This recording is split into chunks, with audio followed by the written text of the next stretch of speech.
2017년 여름에 뜨거운 열기가 가득했던 서울 강남의 한 화려한 오마카세 식당에서 한 달치 월세와 맞먹는 코스 요리를 즐기던 청년을 떠올려 보십시오.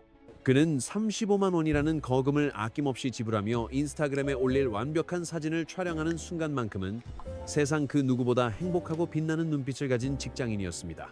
당시에 그는 인생은 단 한 번뿐이라는 욜로의 철학을 맹신하며 집을 사지 못하더라도 지금 이 순간의 쾌락을 누리는 것이 가장 가치 있다고 믿었습니다. 하지만 그로부터 8년이 지난 2026년의 차가운 겨울, 35살이 된 그의 통장에는 과거의 화려함 대신 싸늘한 마이너스 표시와 감당하기 힘든 채무만이 남았습니다.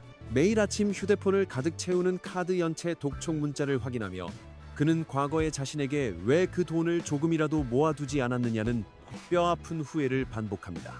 오늘 일산 경제학에서는 달콤했던 축복의 주문이 어떻게 잔혹한 현실의 족쇄가 되었는지, 욜로에서 요노로 급변한 대한민국 소비 트렌드의 역사를 심층적으로 파헤쳐 보겠습니다. 이 모든 이야기의 시작은 2011년 래퍼 드레이크의 노래 가사 속에 등장한 You Only Live Once라는 문구에서 시작되어 전 세계적인 문화 현상으로 번졌습니다. 단 한 번뿐인 인생을 즐기라는 이 매혹적인 구호는 2012년 뉴욕타임스 선정 10대 유행어에 올랐고 오바마 대통령까지 언급할 정도로 시대의 상징이 되었습니다. 한국에서도 2017년을 전후하여 욜로 문화가 본격적인 소비 트렌드로 부상하며 청년층 사이에서 단순한 유행을 넘어 하나의 지배적인 라이프 스타일로 자리를 잡기 시작했습니다. 당시 청년들은 아무리 열심히 돈을 모아도 계층 이동의 사다리가 흔들려 인생이 크게 달라지기 어렵다는 깊은 상실감과 불안감을 공통적으로 느끼고 있었습니다. 이때 욜로는 불확실한 미래를 위해 현재를 희생하기보다 지금 당장 확실한 만족을 얻으려는 심리적 방어 기제이자 새로운 생존 전략으로 청년들에게 받아들여졌습니다. 실제로 당시 조사 결과에 따르면 20대 청년의 62.5%가 스트레스 해소를 위한 비용을 지출해 보았다고 답할 정도로 즉각적인 보상 소비가 만연해 있었습니다. 또한 청년의 45.7%는 자신의 재산을 아낌없이 쏟아부어 심리적 만족을 얻는 이른바 탕진잼이라는 독특한 소비 문화를 직접 경험하고 있었다는 통계가 이를 증명합니다. 무한도전과 같은 인기 예능 프로그램에서도 욜로 특집을 다루며 고가의 스쿠터나 헤어 시술을 고민 없이 결제하는 모습을 긍정적이고 쿨한 행동으로 묘사하곤 했습니다. 언론과 기업들은 한 발 더 나아가 고가의 명품 쇼핑과 오마카세 식당 방문을 가장 힙하고 트렌디한 삶의 대명사로 포장하며 대중들의 소비 욕구를 끊임없이 자극했습니다.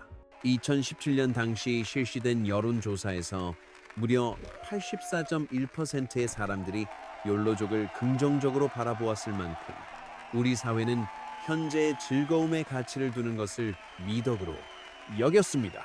하지만 우리는 화려한 조명 아래서 축제를 즐기는 동안 자신도 모르는 사이에 미래의 경제적 안전망을 현재의 짧고 강렬한 즐거움과 위험하게 맞바꾸고 있었던 것입니다. 욜로 열풍이 정점을 향해 치닫던 2020년, 전 세계를 공포로 몰아넣은 코로나19 사태가 발생했지만 청년들의 소비 에너지는 꺾이지 않고 오히려 기묘하게 분출되었습니다. 해외여행의 길이 완전히 막혀버리자 억눌렸던 소비 욕구는 백화점 명품 매장 앞에 오픈런이나 최고급 호텔에서의 호캉스로 쏠리는 보복 소비의 시대를 열었습니다.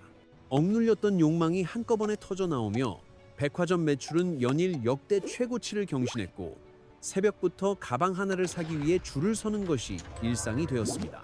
2020년대 초반 우리 사회는 욜로의 정반대 지점에서 극단적으로 소비를 아껴 조기 은퇴를 꿈꾸는 이른바 파이어족이라는 새로운 집단의 등장을 목격했습니다. 한쪽에서는 오늘을 위해 전 재산을 탕진하는데 다른 한쪽에서는 미래를 위해 10원 한 장까지 아끼는 이 기이한 풍경이 대한민국에서 동시에 연출되었습니다.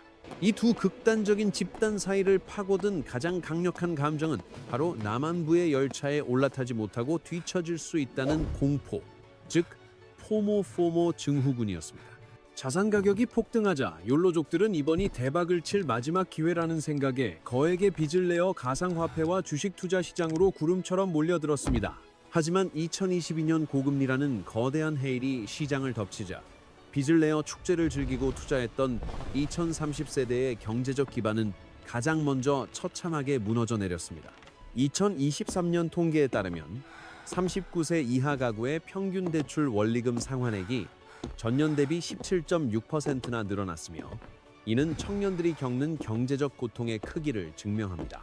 특히 20대의 경우에는 대출 상환액 증가폭이 무려 47.1%라는 경이로운 수치를 기록하며 이들이 감당하기 힘든 빚더미 위에 올라앉았음을 보여주었습니다. 대한민국 다중 채무자 447만 명 중 무려 31%에 달하는 139만 명이 2030세대였으며 이들의 어깨를 짓누르는 빚의 무게는 가히 파괴적이었습니다. 청년층이 짊어진 전체 빚의 규모는 무려 155조 원에 달했고 이는 한 세대의 미래를 담보로 빌려온 화려한 과거의 값비싼 대가와도 같았습니다. 현실은 더욱 가혹하여 물가는 3.6%나 치솟았지만 39세 이하의 평균 소득은 고작 1.9% 오르는 데 그쳐 청년들은 퇴로 없는 골목에 갇히고 말았습니다. 월급은 제자리인데 나가는 돈만 불어나는 상황 속에서 무리하게 투자했던 자산 가치까지 폭락하자 한때의 욜로족들은 순식간에 벼락거지로 전락했습니다. 2023년부터는 욜로를 외치며 화려함을 과시하던 사람들이 하나둘 입을 다물기 시작했고 소비시장에는 적막과 같은 무거운 긴장감이 감돌기 시작했습니다. 이제 30을 넘기고 40이 된 그들은 화려했던 한때의 기억 뒤에 남은 것이 카드빚과 노후에 대한 막막한 불안뿐이라는 사실을 뼈저리게 실감하고 있습니다. 이러한 처절한 깨달음 속에서 2026년 현재 대한민국 소비시장을 관통하는 새로운 생존 키워드는 욜로가 아닌 요노요노로 완전히 바뀌었습니다. You only need one의 약자인 요노는 꼭 필요한 것 하나만 사고 불필요한 과소비는 철저히 배제하겠다는 욜로의 정반대 선언이자 생존 의지입니다. 2024년 조사에 따르면 Z세대의 무려 71.7%가 욜로보다는 요노를 선호한다고 답하며 불과 1년 전과는 완전히 달라진 가치관을 보여주고 있습니다. 청년들이 요노를 선택한 이유는 결코 자발적인 낭만이 아니라 부족한 소득과 고물가라는 거대한 벽 앞에서 살아남기 위한 아주 현실적이고 절박한 선택입니다. 이제는 무조건적인 과시보다 형편에 맞는 소비가 바람직하다는 인식이 확산되었으며 노후 대비를 위해 현재를 절제해야 한다는 합리적인 사고가 지배하기 시작했습니다. 농협은행이 분석한 3,200만 명의 금융거래 내역은 이러한 변화가 단순한 설문 결과를 넘어 우리 삶의 실질적인 변화로 나타나고 있음을 증명합니다. 2024년 상반기 2030세대 외식 소비 건수는 전년 대비 9%나 급감했으며 이는 청년들이 가장 먼저 식비부터 줄이며 생존 투쟁을 하고 있음을 뜻합니다. 외식 소비와 신차 구매가 급격히 줄어든 빈자리를 이제는 가성비와 중고 거래가 채우며 실속을 중시하는 새로운 소비 문화가 우리 사회에 깊숙이 뿌리를 내리고 있습니다. 번개장터의 거래 건수가 폭증하고 당근마켓 가입자가 4천만 명을 돌파한 것은 이제 중고 물건을 찾는 일이 부끄러움이 아닌 현명하고 힙한 소비로 인식됨을 증명합니다. 오마카세와 명품 대신 편의점 도시락과 저가 커피가 시장을 지배하며 5영원짜리 다이소 화장품이 품절 대란을 일으키는 현상도 같은 맥락에서 이해할 수 있습니다. 심지어 SNS에는 정해진 기간 동안 돈을 단 한 푼도 쓰지 않는 이른바 무지출 챌린지 인증샷이 넘쳐나며 청년들의 달라진 생존 방식과 절약 정신을 대변합니다. 한때 35만 원짜리 식사 사진을 올리던 그 손으로 이제는 오늘도 무지출에 성공했다는 자축의 글을 올리며 소박한 일상 속 성취감을 SNS에서 공유하고 있습니다. 2025년 조사에 따르면 소비자 10명 중 9명은 보여지는 소비보다 실용적인 소비를 선호하며 불필요한 구매를 철저히 자제하겠다고 답하며 가치관의 대전환을 보였습니다.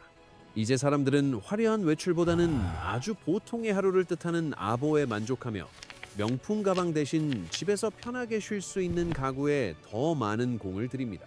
2020년부터 시작된 갓생 열풍은 한때의 유행이었던 욜로를 완전히 밀어내고 계획적이고 주체적인 삶을 우리 시대의 새로운 표준이자 성공의 기준으로 정립시켰습니다. 실제로 갓생에 대한 언급량은 2018년 대비 무려 58배나 폭증한 반면 욜로는 이제 구시대의 유물이 되어 젊은 층의 관심사에서 멀어지며 역사 속으로 사라지고 있습니다. 저축률 역시 놀라운 변화를 보여 밀레니얼 세대의 63.2%가 이제는 충동적인 소비보다는 미래를 위한 저축을 삶의 가장 중요한 최우선 순위로 생각하며 실천하고 있습니다. 욜로 하다가 골로 간다는 말은 이제 단순한 농담이 아니라 카드비 때문에 월급의 절반을 이자로 내는 우리 주변 사람들에게 실질적인 공포가 되었습니다. 물론 욜로의 본래 의미가 나쁜 것은 아니었으며 과소비가 아닌 현재의 삶에 충실하라는 정신적 행복과 자기 돌봄이 그 철학의 진정한 본질이자 가치였습니다.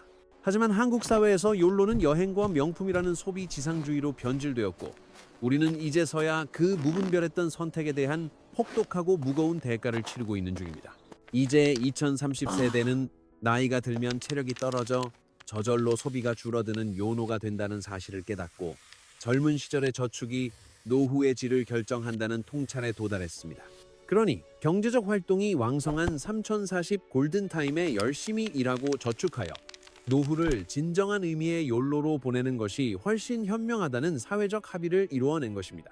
타인에게 보여주기 위한 과시보다 지속 가능한 행복을 추구하는 책임감 있는 요노가 2026년 대한민국을 지탱하는 가장 강력한 새로운 가치관으로 확실히 자리 잡았습니다. 인생은 단 한 번뿐이기에 역설적으로 그 소중한 삶을 더욱 아끼고 소중히 다루어야 한다는 당연한 진리를 우리는 고금리와 고물가라는 비싼 수업료를 내고 배웠습니다.